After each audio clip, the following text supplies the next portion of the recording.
where it's gone wrong for Chennai this season. And I said, well, that might be a very, very long show. Well, they won the first game. Yeah. They won the first game in Chennai, unless it was just Mumbai doing Mumbai things and giving up the first game. But they won that first game and you thought, yeah, okay, there's a few things here. We knew they'd have problems at the top of the order. They desperately needed Conway to have a big season, I thought. Because Conway is so CSK. They thought Conway should have a big season. That didn't happen. Ravindra's had an iffy season. Yeah. And they needed one of Vijay Shankar, Huda, Tripathi, those people to come good. None of them have. So suddenly the batting order's been all over the place. Correct.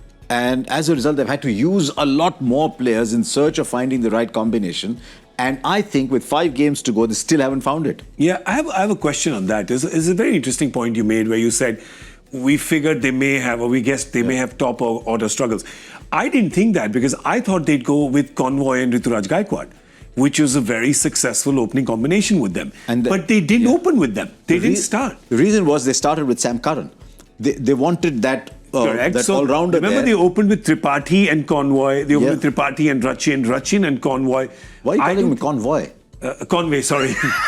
There's almost whole I'll tell you why, because there's been a convoy of players that Chennai's used. Yeah, pretty much all of them. All their cars are parked there. But with Conway, I don't think Rituraj Gaikwad opened. Did he open this season at all? No. He didn't open? No, because initially, I was doing one of the presentations, I asked him that, and he said the team management, everyone thought that at number 3 could control the innings and that Tripathi goes for it at the top. If he just gets off to a flyer, gets you 25 of 10, 11 balls, that's what's happening. So I don't know if that was the start of the issues because Ruturaj is just a far better player. So he goes in at the top and Tripathi's played at 3-4 everywhere. But they started with Tripathi at the top and Ravindra. Ravindra's been in sort of alternating, like alternate current. He's been up and down and up and down and up and down. But they never got that 3 or 4 player. Right. And once Ruturaj was gone, they lost that really solid top order player. I want to ask Polly a question about that. Just strategically, I hear a lot of this that, bat at 3 and control the innings.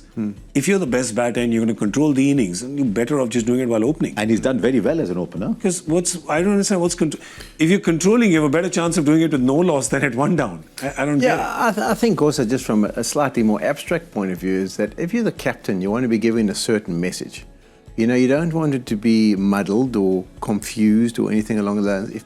If you can't even work out where you should bat, it kind of sends a wrong message to the rest of the batting lineup. Like either that or he wanted to bat somewhere but bowed to everyone else thinking, no, I think you're better off there. But that exactly goes to my point. It's like, for example, like Dhoni has been given free rein when he's been captain and he comes in when he thinks is best.